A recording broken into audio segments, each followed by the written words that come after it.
got a one-way ticket to explore the world tonight. I want you back, so come with me. Don't look back, I wanna show you the wonders of the universe, girl.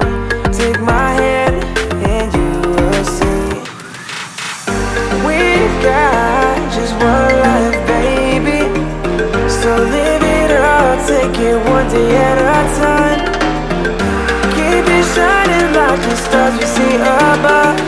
I wanted to be here by my side, my tropical love.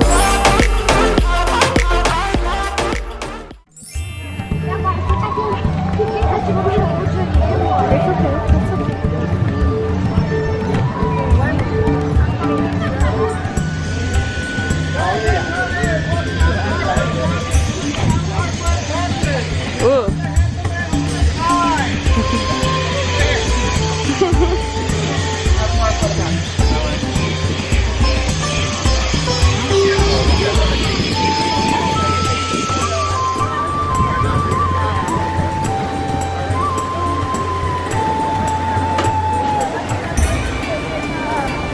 ไม่รู้เวลาเป็นสินะ It's already 45 minutes. Are we gonna wait that long?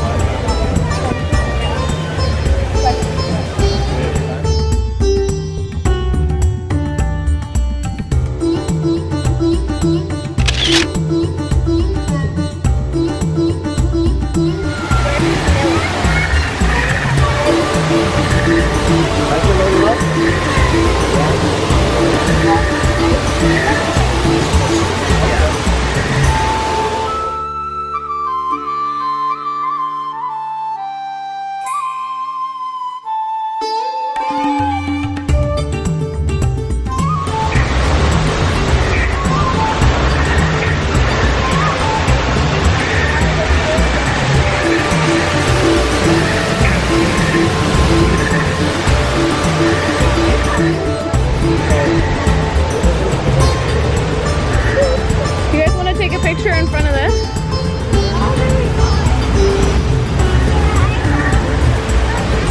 You will? Okay.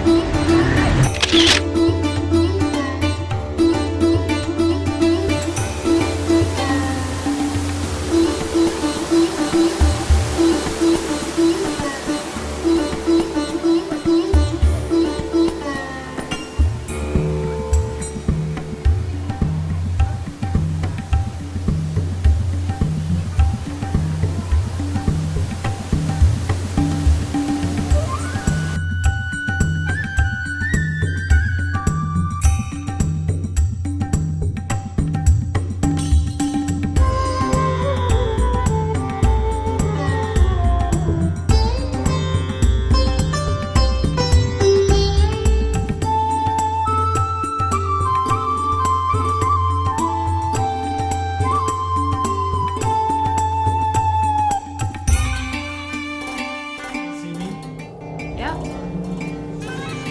Great! Welcome to the Avatar program. Soon, you're going to have a chance to undertake an amazing Na'vi rite of passage, flying on the back of this powerful animal called an Ikron, or as we call it, a Banshee. The way you're going to do this is by being matched to something called an Avatar. And I'm here to help you guys get ready. Now let's go over how all this works. Like I said before, you're going to be matched to these things called avatars, which look a lot like the Na'vi. They're created by blending human DNA and Na'vi DNA. Once we match you to an avatar, thanks to a special link chair, your mind will be able to control that avatar. The Na'vi have been riding on the backs of Banshees since their earliest history. Thanks to science, avatars can ride on Banshees too. That's why you're linking to an avatar. Okay, to get you flying on a Banshee, we need to find each of you an avatar. Let's prep the genetic sampling. Okay, first we need to find the compatible match of your genetic material with the genetic material of one of the avatar bodies that we already have. Once we do that, you'll be able to link to that avatar and fly. Help us out and move around a bit. Almost. Yes, got him. Now, let's find you your avatar matches.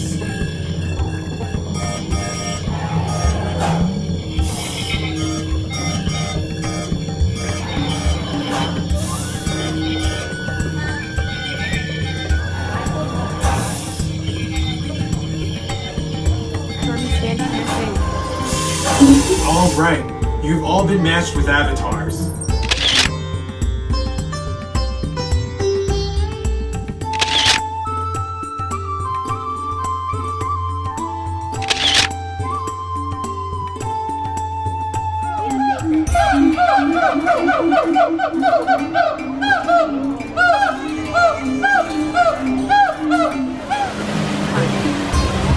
Big, huh? Lima. There's another little lizard on Lima. That's her name. Lima. Oh, she's a she. She is 14.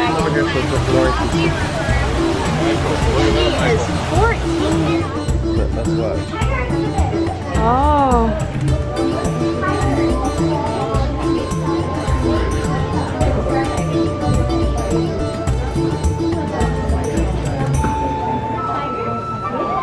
So behind the bush. Oh. It's back there. You can see the orange. I do have, and these are, I do have an enrichment item as well. So, behind the bush, behind the grass along the wall. Which bush? Oops. The biggest bush. That bush, you can see a little bit of orange. If you come Oh yeah, I see it. It's sleeping. Yeah, this is where? Where is he? It's an enrichment item we use for tigers.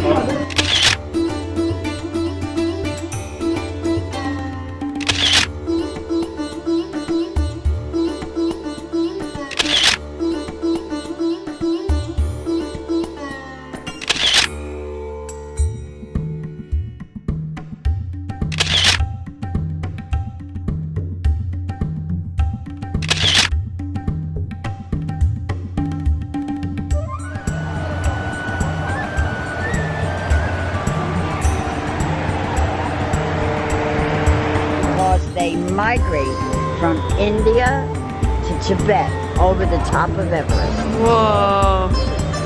That's a long way up.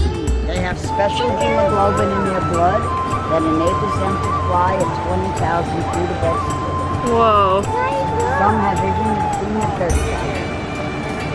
Commercial airliner, right? Yeah. That's crazy. The bamboo's pretty interesting in here too, eh?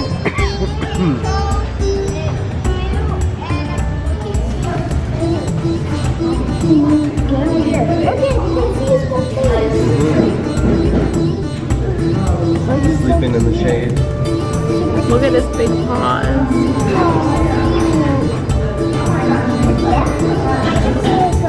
Keep walking. Come on.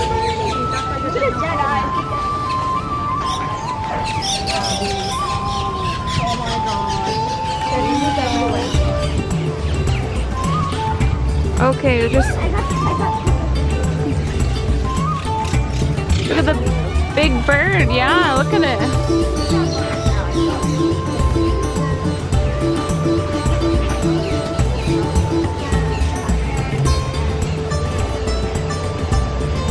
Okay, come on, baby girl.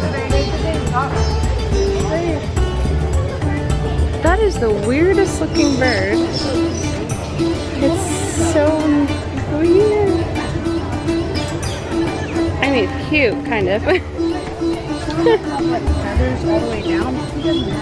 wonder if it's like younger or.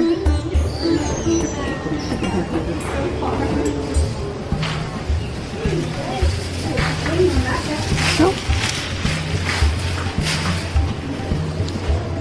Thank you. I know where the chains are there. To keep the birds from flying out. So, did you like it? Yeah. Yeah, what did you see? Birds, tigers, bats. Some geese Gorilla. that fly. What are pygmy geese? So some butt crack at the tiger exhibit. We saw. Who's butt crack? Did you say? And I saw You did. We saw barhead geese Barhead geese that fly. from India. From India to Tibet. Over Everest. 20,000 feet here. Cool. Yummy?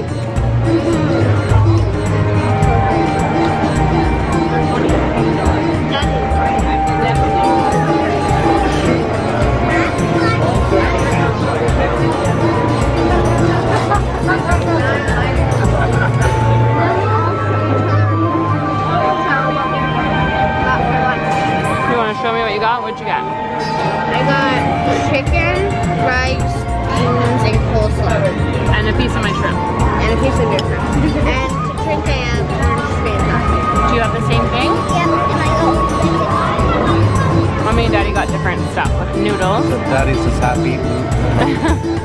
They gave him a half-eaten one with beef and chicken. And a fancy pineapple drink. How is your pineapple drink?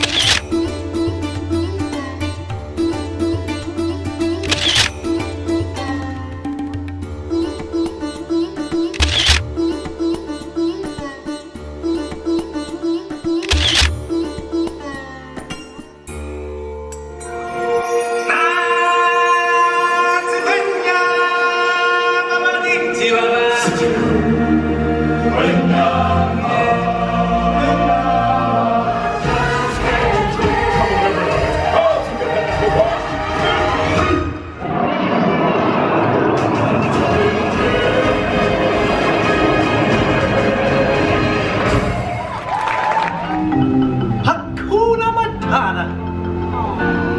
What a wonderful phrase.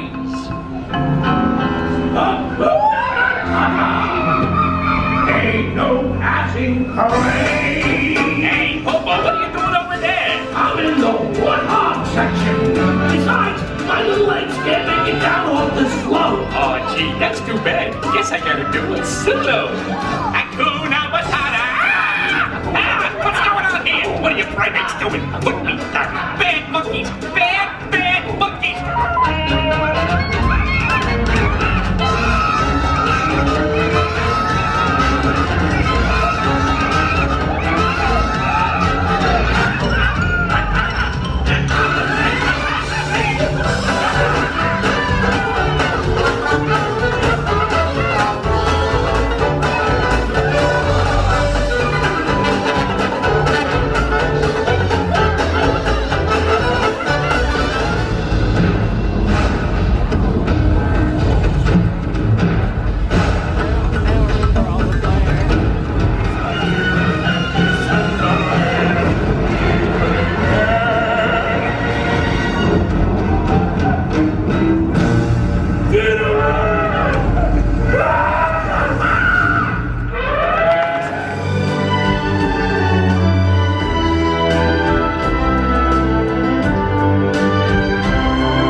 Not related to the zebra at all. They're actually related to the giraffe, and we know that due to the cranial structures that they have.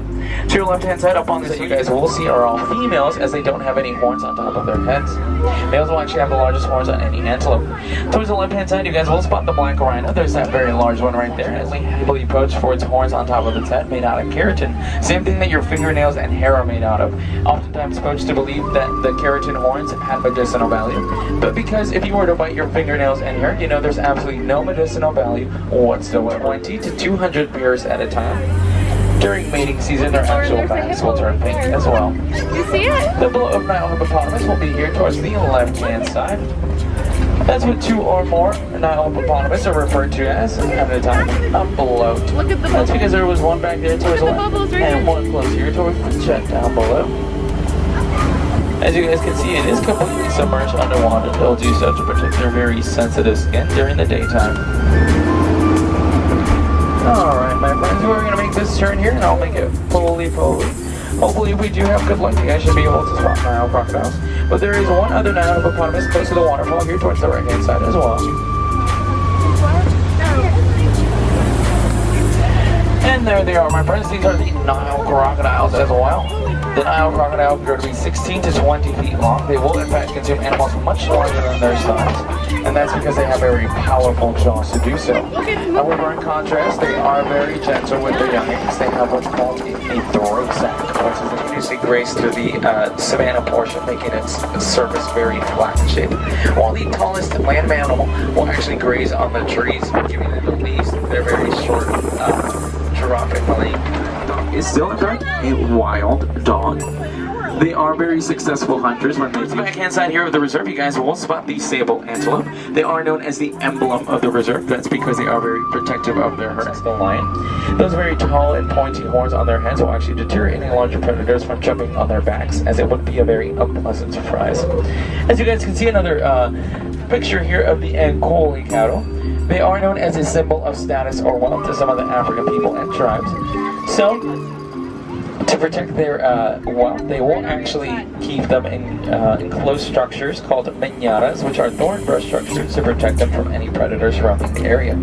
Towards the left backhand side here up on this hill, there is going to be that Patterson's eland. At the shoulder, they will stand at a height of around 6 feet tall. We're going to be approaching the Maasai giraffe. A little bit more to know about them. The Maasai giraffe is one out of the 9 different types of giraffes out in the wild. When most people think about the Maasai giraffe, they think about the reticulated giraffe, which has a very even pattern to their coat. Down below towards the right hand side, these are the baby giraffes. When a baby giraffe is born, it'll stand at a height of around 6 feet tall, being able to walk within the first hour of life. It's a great way to flee any danger, seeing that fully grown giraffes will have a very powerful kick.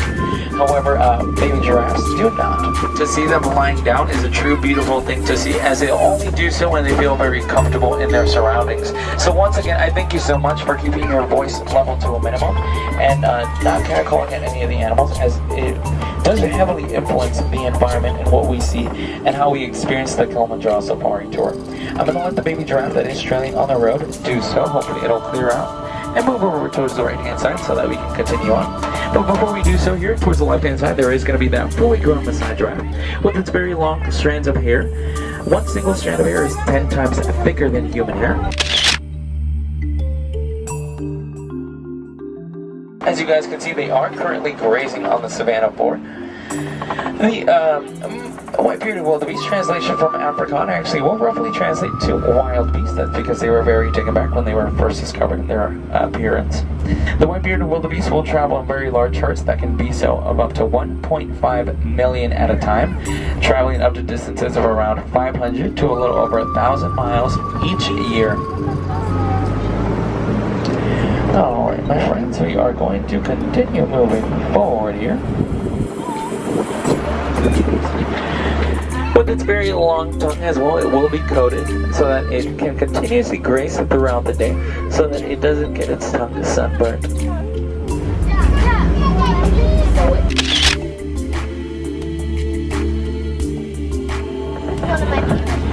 While we enter a second portion of the savannah, this is going to be a little bit more rugged terrain, so I just ask that you guys bear with me. Maintain your hands and feet within the vehicle at all times. Down below towards the right hand side, there is a very large watering hole, and equally a very large animal without a fur coat, which will be a great place for an animal like the African elephant to come out and bathe itself or cool itself down. I think we will get a better chance to see that African elephant closer to the side of this turn, right hand side here. Unfortunately, still heavily poached for the white test. We are going to head underneath the East African Bridge here, which is up above a truck here. But down below, you guys will spot the red clay pits. If you're on the left-hand side, you can check absolutely down below towards the left, or to the right-hand side, you guys will spot tusk markings on both sides. That's because an African elephant has made its way through to carve its tusk into the red clay, which will in fact contain essential minerals that are beneficial to their diet. Like this is a great space for them to come out and socialize. Them flapping their ears like that will actually allow them to thermoregulate as well, maintaining that internal homeostasis.